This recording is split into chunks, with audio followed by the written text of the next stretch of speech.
L'attractivité des plateformes est un sujet phare nous concernant dans notre environnement, dans notre écosystème local.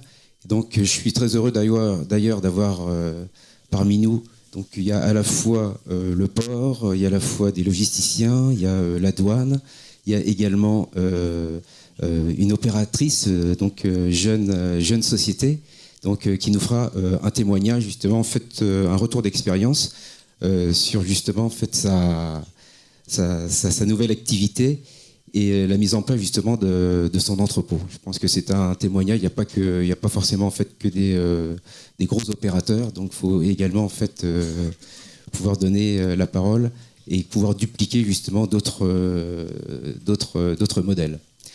Donc le remplaçant de Monsieur Langos est arrivé. Donc, très bien. Que je salue. Donc, je passerai la parole à Monsieur Tillier, en tant que représentant de la douane, directeur adjoint de la douane. Et nous sommes à le nouveau CDU, justement, en fait, donc le Code de l'Union vient de sortir, donc est mis en place opérationnel depuis le 1er mai. Donc, qui est quand même, donc l'actualité est chaude en termes justement de réglementation. Et donc j'aurais justement aimé avoir son opinion et son témoignage concernant justement en fait la nouvelle donne et notamment concernant l'attractivité des plateformes.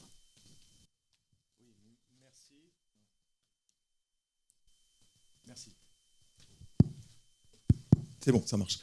Oui, merci de m'avoir convié à cette présentation, particulièrement honoré par ma présence, d'être présent parmi vous. Pourquoi la douane dans un atelier sur l'attractivité ? Parce que la douane, c'est à côté de ses missions classiques et bien connues de perception, donc de taxes, de droits et taxes, et puis de contrôle sur les stupéfiants, contrôle sur les armes, contrôle, enfin... Donc, au bénéfice de la sécurité du citoyen, il y a une autre mission qui est moins connue et qui se développe, qui est une mission d'action économique et donc de contribution à l'attractivité des territoires et à la compétitivité des entreprises. C'est ce que je vais essayer en 4-5 minutes donc, de vous montrer. Alors, je vais commencer tout de suite par un témoignage, on va dire, international. C'est les classements internationaux, le classement de la Banque mondiale, le classement Doing Business. Il faut savoir que la France, sur le classement Trading Across Border, donc commerce international, franchissement des frontières, la France, la douane française, est classée première au niveau mondial, avec quelques autres pays, mais enfin, on est classé premier, je crois qu'il fallait le dire. Ça montre bien que notre action, elle a des résultats concrets et mesurés par des entreprises. On est également premier dans ce classement sur le nombre de documents qui doivent être joints aux déclarations en douane. Ce qui là illustre quelque chose qui est un objectif permanent de la Direction générale des douanes, ici aussi en Martinique, c'est de diminuer l'aspect paperasse qui est souvent attaché, à tort donc, aux formalités douanières. Alors, l'action de la douane donc, en faveur de cette attractivité est dans le cadre que vous rappeliez, qui est le cadre effectivement du nouveau code des douanes, donc de l'Union qui effectivement est maintenant... en activité, en application depuis le 1er mai. Elle s'exerce finalement autour de trois types d'actions. La première, c'est une volonté donc de simplifier les formalités douanières et d'accompagner les entreprises. Comment ? Rapidement, des structures. On a mis en place des structures qui accompagnent aussi bien les grandes entreprises. On a un service qui s'appelle un service grand compte, qui est basé à Paris et qui accompagne vraiment les entreprises qui sont très présentes, les plus grosses entreprises, les 60 plus grands groupes qui sont présents à l'international et qui œuvrent sur le territoire douanier donc, français et domien. Et puis, on a, pour accompagner les plus petites entreprises, parce qu'il ne faut surtout pas oublier ces petites entreprises, on a des cellules conseils aux entreprises, on a des pôles d'action économique. Vous avez présent dans la salle ici Sophie Besson et son équipe qui représentent donc le pôle d'action économique de la direction régionale donc de Martinique. Donc n'hésitez pas à vous tourner vers elle pour des questions plus précises. Toujours dans cette simplification, ces dématérialisations, je ne reviens pas, je vous ai dit on est premier au classement de la Banque mondiale, donc on s'efforce vraiment de dématérialiser l'ensemble des opérations douanières. Et puis, on simplifie, là, dans le cadre du nouveau code des douanes, les procédures de dédouanement en offrant toute une palette, finalement, aux opérateurs pour répondre à leurs différents besoins. Et en tout cas, en simplifiant et en allégeant donc ces formalités. Deuxième axe, finalement, pour contribuer à cette attractivité du territoire et à la compétitivité des entreprises, c'est faire en sorte qu'on crée de la valeur ajoutée sur nos territoires. Pourquoi aller faire une transformation de marchandises à l'extérieur du territoire, de notre territoire, quand on peut, avec un accompagnement administratif qui est bien pensé, le faire par des entreprises de nos régions, de Martinique, sur le territoire martiniquais. Donc là, il y a toute une action aussi qui est faite, qui est menée pour favoriser donc cette localisation ou relocalisation finalement d'activités sur le territoire. En même temps qu'on favorise cette relocalisation, on s'efforce de jouer aussi sur le coût finalement de la formalité douanière en conseillant les entreprises, en leur indiquant finalement quelles sont les procédures douanières les plus adaptées, comment elles peuvent bénéficier également le plus efficacement possible des accords de libre-échange, parce qu'il n'y a pas que le Code des douanes de l'Union, il y a aussi des négociations au niveau international qui régissent un petit peu les droits de douane entre les différentes parties du monde. Et il est important de connaître les règles du jeu de ces accords de libre-échange quand on veut importer de la manière la plus économe possible, finalement, ces marchandises. Donc là, la douane est à vos côtés aussi pour vous renseigner sur ces possibilités. Et dernier point, et là, je n'insisterai pas, puisque tout à l'heure, il y a un atelier qui va permettre d'aborder la chose de manière un peu plus détaillée.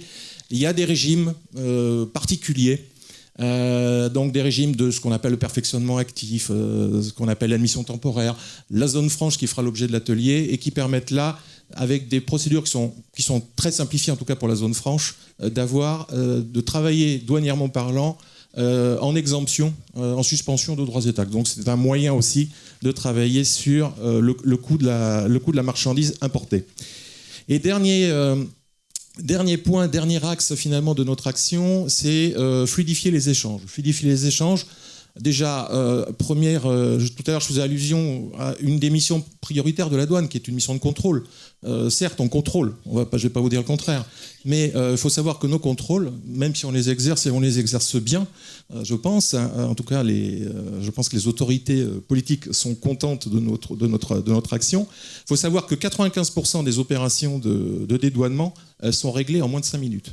Donc, c'est-à-dire qu'à partir du moment où la déclaration est envoyée dans le système informatique de la douane, vous avez le BAE, le bon à enlever, le feu vert de la douane 5 minutes après. Donc, je veux dire, nous ne sommes pas un obstacle, un frein donc, à la fluidité des échanges. Donc, voilà, déjà pour faire cesser un petit peu ces images d'Épinal. Comment travailler aussi sur la fluidité, et puis je terminerai par ça.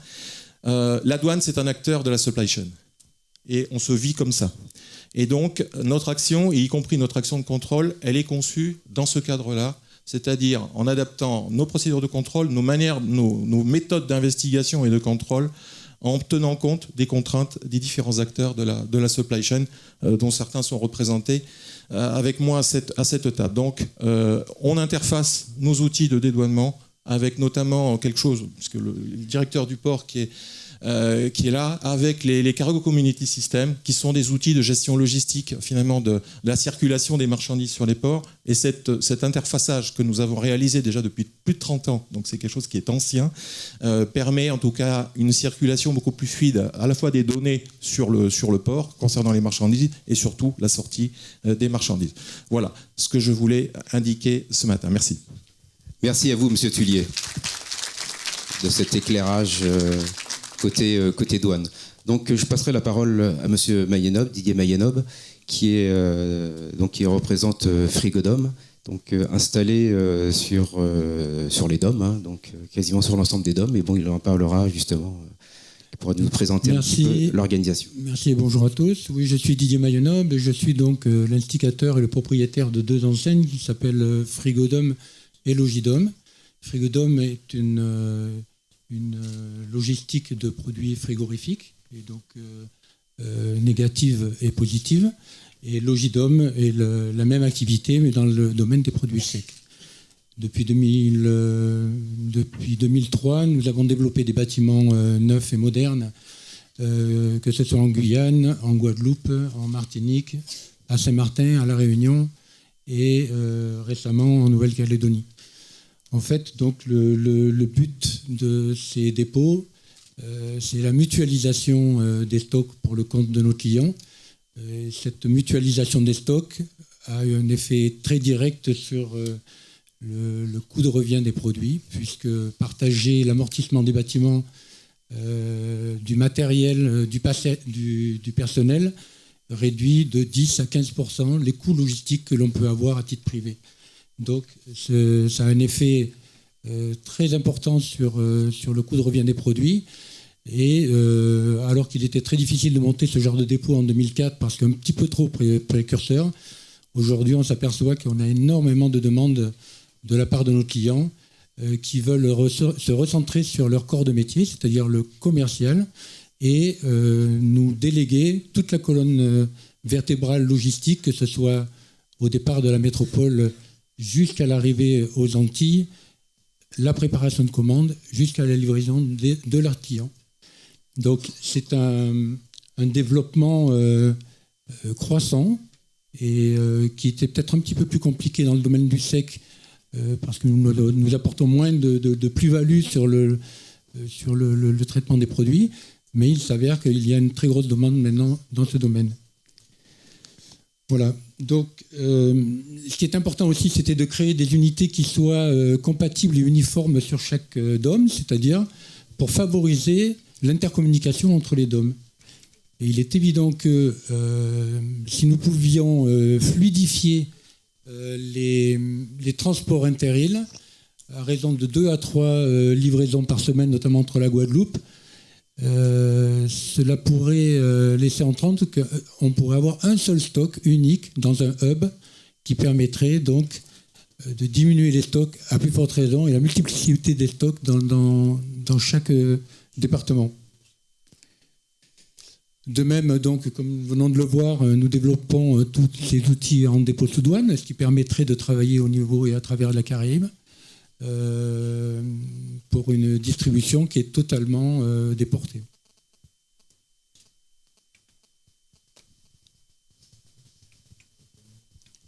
Ce que je voulais ajouter également, c'est que nous commercialisons ce genre de concept et de franchise pour des porteurs de projets étrangers. En fait, une logistique se tient que dans la mesure où on a des produits équivalents un petit peu partout.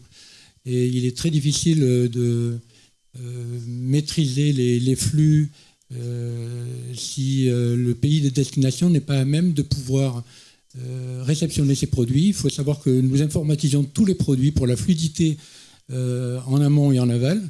Et que donc, si ces outils n'existent pas dans le pays de destination, c'est tout un travail à recommencer. Donc, je pense que l'avènement de ces dépôts logistiques est indéniable dans tous les pays industrialisés. Et au niveau de la Caraïbe, nous avons un gros développement à faire à ce niveau-là pour pouvoir fluidifier ces flux que tout le monde veut intercaraïbes. Voilà, c'était le but de mon intervention. Très bien, merci.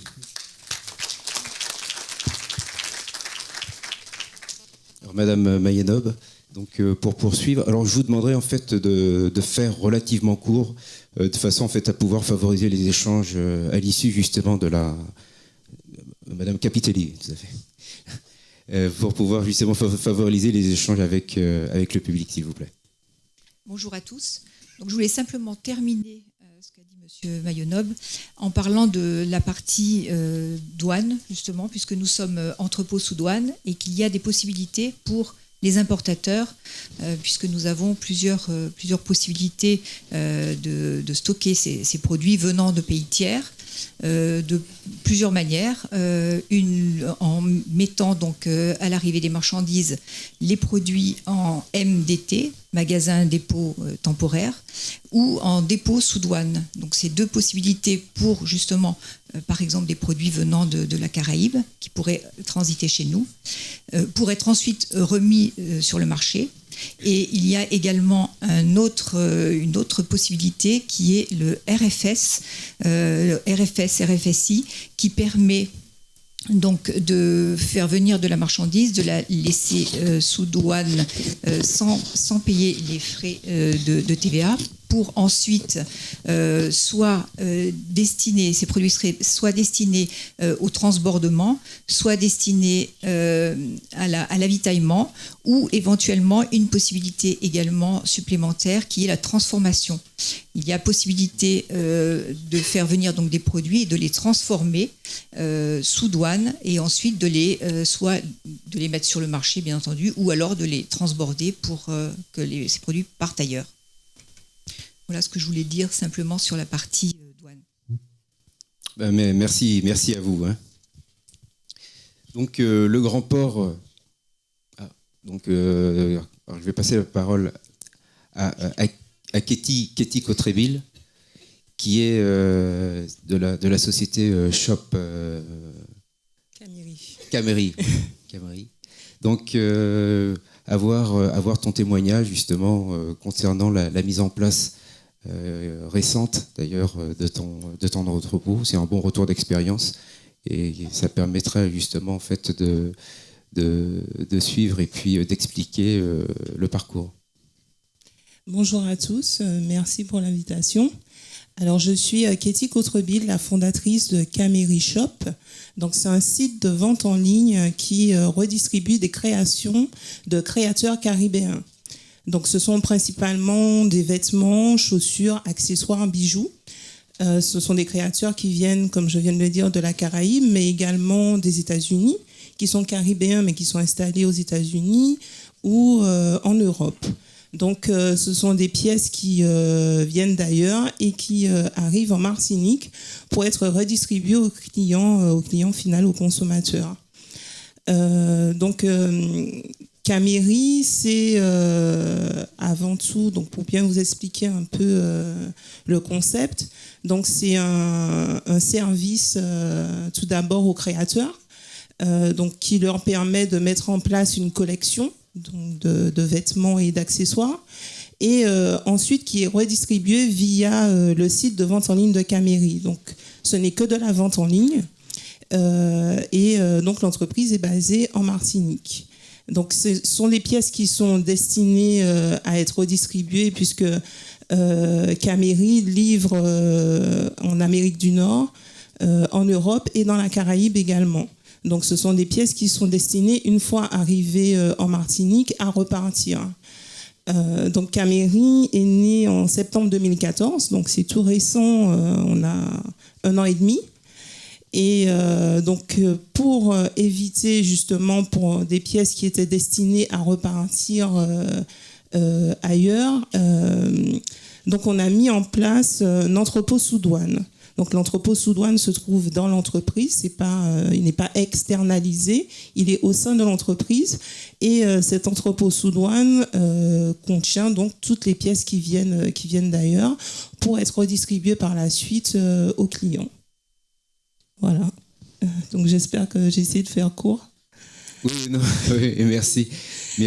Bon, c'est vrai que c'est un bon retour d'expérience, mais bon, de toute façon, les discussions se poursuivront par la suite avec ton retour d'expérience. Hein, donc, ce que j'ai oublié de dire, c'est que pour mettre en place cet entrepôt sous douane, j'ai quand même été accompagnée, puisque j'ai d'abord été voir Monsieur Florentini, un membre de la CCIM et de la douane également, qui m'ont aidé à mettre en place ce système en tant que petite entreprise. Voilà. Ça a mis, alors ça c'est la bonne question, ça a mis environ 8 mois pour la mise en place. Voilà. Donc je vais passer maintenant la parole à Monsieur Carlo Viglietti, qui représente Monsieur Langoz, hein, et qui est le représentant d'ailleurs en Italie, puisque c'est la société Viamar. Oui, bonjour. Je m'appelle Carlo Viglietti, je vous porte le bonjour de Serge Langoz, qui n'a pas pu être là. Et pour vous dire que nous, on a bien accueilli l'initiative de ce salon, parce que nous, en tant que transitaires, et en plus les moyens et petits transitaires, donc pas qui font partie des gros groupes, on est à côté du marché, de la clientèle, toujours pour donner un service en termes de logistique. Le stand même ici est représenté par plusieurs sociétés. Donc, on couvre l'Europe avec l'Italie, la France et l'Espagne. Il y a le collègue de Guadeloupe, Trasmadom, bien sûr, qui est le chef de maison, et aussi une société de Saint-Martin. Pourquoi on a trouvé cette initiative très intéressante? Parce qu'on est véritablement convaincu qu'il y a un trafic en croissance entre les échanges sur la Caraïbe. Et nous, pour le moment, on souhaiterait donc rapprocher le marché européen à la Caraïbe dans ce sens-là. Donc l'opération déjà qui est démarrée, c'était de donner des services en consolidation. Donc on ne parle pas systématiquement des containers avec des porte-containers en termes de bateaux, etc., mais du service groupage, que via le port de Philipsburg à Saint-Martin puisse desservir toutes les leewards, et donc en utilisant après des petits bateaux, des petits caboteurs. Et là maintenant, nous sommes véritablement en train de réfléchir et d'étudier et d'analyser la possibilité de donner le même service via Fort-de-France pour tout ce qui concerne les windward. Ici sur le salon, j'ai eu l'occasion d'échanger avec des sociétés, des opérateurs, justement chacun avec ses spécialités, Sainte-Lucie, la Dominique, Saint-Kitts, etc. Donc, le but de toutes les rencontres eues pendant ce salon-là, ça servira aussi à bien déterminer une stratégie de développement de travail et pour faire en sorte que, au-delà des gros flux de trafic qui appartiennent aux gros groupes, dans tous les cas aux gros territoires, nous, avec notre service, on puisse desservir les petites îles. Je vous fais un exemple sur la base de l'expérience personnelle, parce que la société de Saint-Martin, il m'appartient. J'ai découvert, par exemple, une petite île comme Saba, qu'on ne peut pas imaginer, mais que c'est une île qui ne peut pas gérer ni des containers, ni des stockages, etc. Et que donc, c'est une île qu'elle a besoin d'emporter au quotidien tout de ce qu'elle a besoin. Donc, ce sont les habitants de cette île-là qui ont besoin d'un véritable service de logistique. Et nous, on est là avec l'attention et la volonté de leur fournir un bon outil de travail et d'être très près de leurs exigences. Donc voilà un petit peu notre projet et qui se marie exactement avec cette initiative de ce salon. Merci. Merci bien. Que je passe la parole à Jean-Rémy Villageois, donc président du directoire du Grand Port de Martinique, qui va nous expliquer un petit peu les orientations du Grand Port liées à l'attractivité des plateformes dans la zone. Oui, merci. Donc effectivement, on échange beaucoup depuis hier. On entend beaucoup parler de compétitivité, d'attractivité, de développement, de commerce extérieur. Et il est intéressant de voir comment le Grand Port maritime de la Martinique s'inscrit dans cette démarche. Je voulais renouveler avec vous mon plaisir d'être avec vous, parce qu'au-delà des échanges qu'on peut avoir au niveau des conférences et de la table ronde qui est en train de se dérouler, il se passe aussi beaucoup de choses dans les couloirs, sur les stands. Nous échangeons entre nous, je fais partie des exposants, donc j'échange un peu avec mes voisins, mais je reçois la visite de clients, et force est de constater que la vision qui a été exposée hier par M. Pinnock, par exemple, qui a une vision très, très large sur la Caraïbe, trouve écho dans la stratégie qui est développée par les ports français d'outre-mer, mais ça va encore plus loin. On les retrouve dans les questions, dans les attentes de nos clients. Ça veut dire que nous sommes déjà dans la réalité et que cette vision est vraiment aujourd'hui notre quotidien. Donc cette table ronde va nous donner l'occasion un peu d'échanger. Alors d'abord, hier j'ai parlé en tant que, on va dire, au niveau des ports d'outre-mer, donc j'ai pas donné de détails, je ne me suis pas présenté, donc je vais le faire aujourd'hui. qui nous sommes, le Grand Port Maritime de la Martinique. 2 slides, 1 minute et demie, avant d'investir le champ des zones d'activité. Donc effectivement, oui, nous sommes une plateforme qu'on appelle polyvalente, tout simplement parce que nous traitons tout ce qui peut être traité par un port. Nous traitons des marchandises en vrac, principalement du pétrole, 1,6 million de tonnes de pétrole. Nous traitons des équivalents 20 pieds, donc du container, au travers d'un terminal moderne. 160 000 EVP sur la slide, mais en fait c'est un peu plus que ça, on est plutôt autour de 172 000. Nous accueillons des passagers, plus de 400 000 passagers cette année, des passagers de croisière principalement, donc nous sommes un port aussi qui reçoit du trafic passager.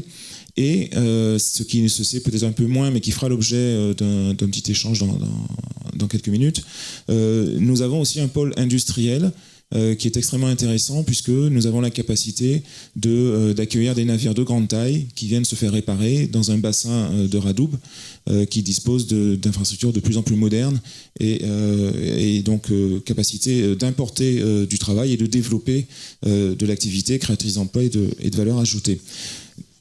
Nous traitons à peu près 98% des imports-exports de l'île. C'est très important. Ça veut dire qu'au-delà d'être une infrastructure de transport ou d'être un axe d'import-export, nous sommes un véritable poumon économique de l'île. Donc nous avons une responsabilité extrêmement forte vis-à-vis de nos clients et des habitants de l'île. Alors, une fois planté ce décor, nous voulons une plateforme innovante. Nous sommes en constante mutation. J'ai expliqué hier qu'on était dans un environnement qui était en évolution extrêmement rapide, sinon brutale. Et le port est impliqué dans cette mutation, l'objectif étant la performance et la compétitivité. Alors, nous développons de l'ingénierie, ça se sait peut-être pas beaucoup, mais on a innové sur le port de Martinique avec des enrobés, des techniques de revêtement de sol qui sont extrêmement adaptées en fait au climat tropical et qui permettent d'avoir des temps de passage extrêmement rapides et qui sont mis en œuvre. Donc c'est quelque chose qui avait été testé dans les années 2000 et nous avons décidé d'étendre ces techniques à l'ensemble du terminal. Donc le terminal est en modernisation, est en travaux intenses. C'est plus de 15 millions d'euros que nous investissons tous les ans et qui aujourd'hui trouve succès.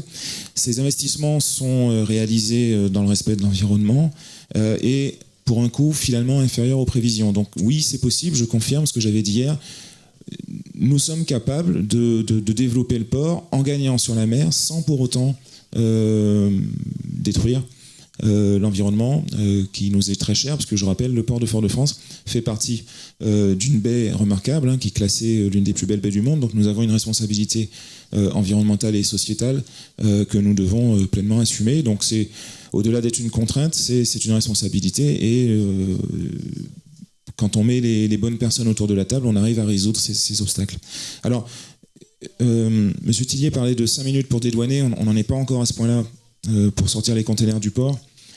La moyenne annuelle, c'est de l'ordre de 45 minutes. J'ai grand plaisir de dire que sur les 4 premiers mois de l'année, on était à 35 minutes. Donc, ça veut dire qu'entre le moment où un camion vient chercher son container, c'est même mieux que ça. Entre le moment où un camion amène un container et il ressort avec un autre container, en moyenne, 35 minutes sur les 4 premiers mois de l'année. Bon, c'est exceptionnellement bon, je ne suis pas sûr qu'on tienne cette moyenne-là sur l'année, mais ça méritait d'être dit. Il y a eu des moments où c'était plus dur.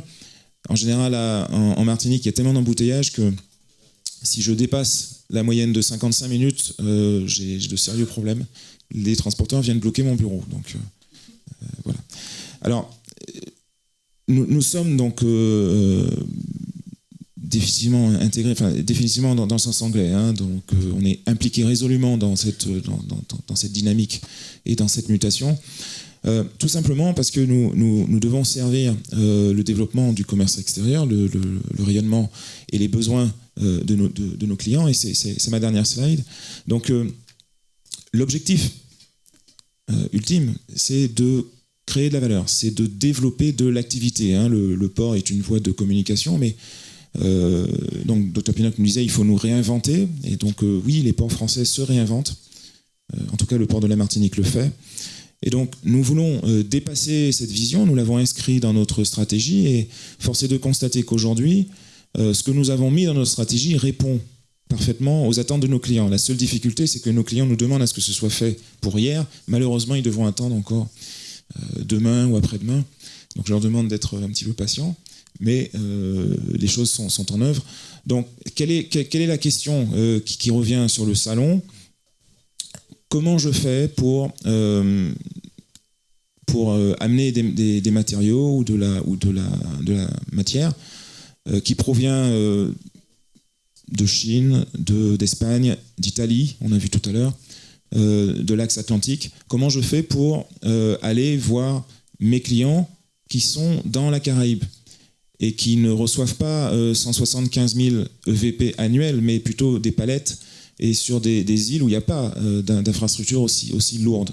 Donc tout simplement, et c'est là où le port de la Martinique se positionne, c'était l'objet de la discussion d'hier, nous sommes une porte de l'Europe, et nous sommes ouverts vers la Caraïbe. Et en tout cas, nous ouvrons le port à la Caraïbe, tout simplement en assurant la connectivité entre des choses qui viennent d'Europe principalement aujourd'hui, demain ça viendra sans doute d'ailleurs, mais en tout cas d'Europe, donc sur les gros porte-conteneurs, de façon à pouvoir les dispatcher par des systèmes efficaces de dégroupage, de logistique intégrés vers les clients finaux qui sont sur les petites îles et qui ont des besoins très différents. Donc nous visons à accueillir en arrière-port.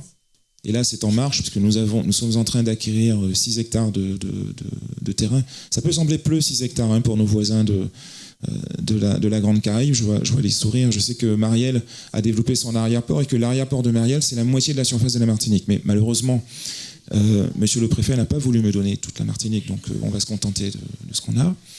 Et donc pour nous, c'est 6 hectares, mais c'est déjà beaucoup.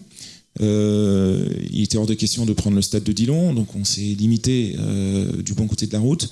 Et ces surfaces que nous sommes en train d'acquérir vont être mises à disposition de nos clients, des gens qui font de la logistique, des gens qui font du dégroupage, des gens qui créent de la valeur ajoutée, des entrepreneurs, des gens qui prennent des risques.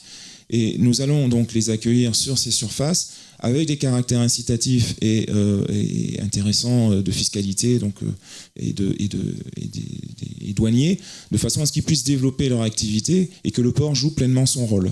Donc c'est ça l'objectif du port. C'est en œuvre. Donc les surfaces sont en train d'être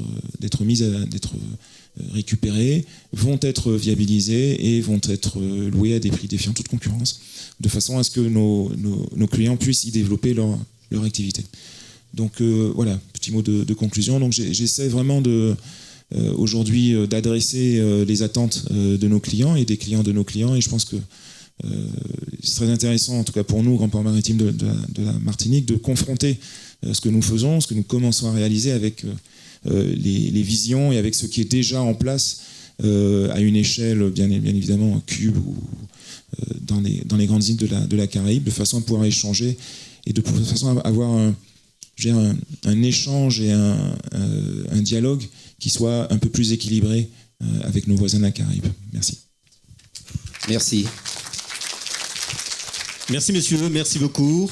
Merci également à toi Jean-Claude. Merci mesdames, messieurs pour l'animation donc, de cet atelier qui a porté, je le rappelle, sur l'attractivité des plateformes logistiques dans la Caraïbe. L'atelier au cours duquel on a compris le rôle et l'importance donc de la douane. Un atelier au cours duquel vous avez entendu un certain nombre d'expériences, d'échanges d'expériences, de retours d'expériences. On a parlé effectivement de certains conseils qui vous ont été prodigués également, notamment en matière d'entrepôt sous douane, je l'ai entendu. On a nommé aussi transformation de produits. Bref, autant de conseils et d'astuces qui, on l'espère, vous seront certainement utiles dans vos entreprises respectives. L'heure est au débat. J'imagine, après avoir entendu tout cela, vous avez certainement un certain nombre d'interrogations, de commentaires, pourquoi pas d'avis donc à partager. Si certains d'entre vous veulent prendre la parole avant de libérer, ce serait bien. Personne? Oui, madame. If you have processing outside of a free zone into your domestic territory and then back out, is that being facilitated? And if so, how do you do that?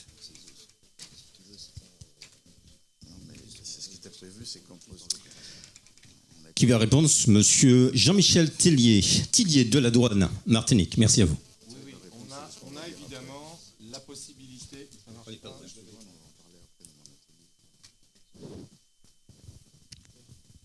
Voilà, c'est bon.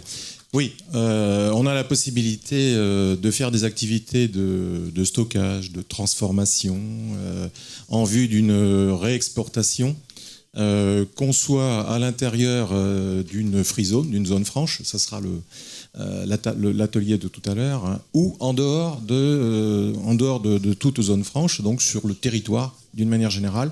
Et là, il y a des régimes douaniers qui sont prévus dans le code des douanes de l'Union, qui s'appelle l'admission temporaire, qui s'appelle le perfectionnement actif. Ça, c'est pour toutes les activités de transformation. Alors, on est dans des dispositifs qui sont un tout petit peu plus compliqués que la zone franche, évidemment. Le principe de la zone franche, c'est quelque chose de très simple, de très souple. Là, on est sur un régime douanier. Il y a une déclaration à déposer, mais qui ressemble à une déclaration en douane d'importation. Hein. C'est pas fondamentalement différent. Il y a une autorisation qui est donnée, et donc c'est quelque chose qui est très utilisé, puisqu'à peu près 10% à peu près des déclarations en douane qui sont déposées en France sont des déclarations de régime particulier, donc ces fameuses déclarations d'admission temporaire, de régime suspensif d'une manière générale. Donc c'est quelque chose qui est simple et qui est utilisé de manière fréquente, et que nous, on essaye de promouvoir pour justement diminuer le coût du dédouanement. C'est pas la peine d'avancer des droits et taxes si la marchandise doit ressortir. Donc aucune difficulté pour mettre ça en place. Merci beaucoup. Peut-être des échanges également. Alors, je prends encore une dernière question. Excusez-moi, je veux juste apporter un petit élément supplémentaire. En fait, lorsqu'on parle de produits sanitaires, que lorsque des produits proviennent de produits tiers, ils sont dans l'obligation de passer par un poste d'inspection frontalier lorsqu'ils rentrent dans les DOM. Or, les postes d'inspection frontaliers qui sont dans les DOM ne tolèrent la redistribution que dans les DOM. Donc aujourd'hui, ils ne sont pas agréés pour rapatrier les produits sur la métropole ou sur l'Europe. C'est un élément très important, parce que s'il y a des projets qui sont dans ce sens-là, ils doivent passer par une uniformisation des PIF, des postes d'inspection frontaliers. Ah, très bien. Une question de M. Rémi Louis Budoc de la Guyane. Oui, du Grand Port Maritime. Justement, précisément, je parlais de ça. Parce qu'en fait, Frigodome, justement, on a essayé en Guyane de travailler avec vous pour ce fameux PIF dérogatoire. Donc, effectivement, les produits venant de pays tiers peuvent être consommés sur place et non réexportés. Donc, ils ne sont pas agréés européens. Aujourd'hui, il faut savoir que le contrôle PIF de nos produits se fait à Bilbao ou au Havre. Alors, ma question, puisqu'il me semble, et ça, donc, ce sont des informations qu'il faudrait préciser, que sur la Guadeloupe ou la Martinique, je ne sais pas trop, il y avait à un moment donné un PIF agréé, où il n'y a jamais eu de PIF agréé. Alors, c'est une question que je pose. Et aujourd'hui, alors, comment ça se passe? Est-ce que Frigodome joue toujours je crois que vous avez joué un rôle un peu à un moment donné, vous n'avez pas... Oui, parce que nous abritons le PIF, notamment de Martinique. Voilà, c'est ça. Et malheureusement, la Commission européenne n'a pas homologué le PIF parce qu'il demandait une multiplicité de salles et de procédures qui n'étaient pas applicables dans le cadre actuel. Alors, quelle est il faudrait une prise en main. Je sais qu'en Guyane, il nous propose également de faire un PIF là-bas, mais je crois qu'il faut... Non. Sur la Guyane, non. Sur la Guyane, le Grand Port travaille à la création de son PIF. Pour l'instant, ce qu'on demande chez vous, c'était pour les contrôles par la DAF. La direction des affaires, c'est une autre affaire. Pour autant, ma question, quelle est la faisabilité de votre PIF dérogatoire alors qu'en fait, les autres produits sont à Bilbao ou à Havre? Comment ça se passe dans la pratique? C'est une question que je pose. Dans la pratique, c'est de mettre un outil qui est conforme à la législation européenne, c'est-à-dire un nombre de salles, des procédures, uniquement ça. Je sais bien, mais aujourd'hui, vous Frigodome, vous avez un rôle là-dessus. Qu'est-ce que vous contrôlez en fait exactement? Voilà, plus clairement, aujourd'hui. Notre rôle n'est que de permettre, avec notre outil et avec dérogation, de circuler dans la zone DOM. Mais aujourd'hui, il faudrait faire un outil neuf, et notamment sur le port, qui permettrait d'avoir cette légalité pour commercialiser dans les produits européens, les produits en Europe. Donc aujourd'hui, c'est très limité. C'est pour ça que c'est un phénomène très important à analyser, parce que pour tous ceux qui envisagent de... Parce qu'il faut bien dire... oui, ce qui est prévu... Très courte, réponse courte. Oui. Ce qui est prévu sur le Grand Port Maritime de la Martinique.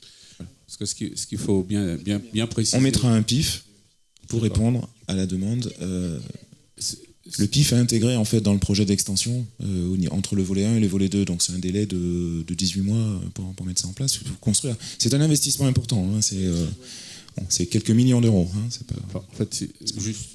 Non, parce qu'en fait, ce qu'il faut bien préciser, c'est pour les pays qui viennent des pays tiers. Hein. Tout ce qui vient de l'Europe. Uniquement les pays tiers. Mais la mise en place du PIF, un peu dans l'esprit de ce qu'a dit Jean-Rémy, en fait, 18 mois, c'est le délai de mise en œuvre de tous les agréments, très long. Plus la construction. Très long. Donc c'est quand même un peu plus... Et la gestion est compliquée parce que des passages très rapides, il y a très peu de stock en fait. Ce sont des passages, c'est des flux. Nous avons lancé les appels d'offres et tout, concours d'architectes pour la construction. Tout à fait. Merci messieurs pour cet échange. Vous aurez certainement l'occasion de revenir également au cours des allées donc, de ce salon.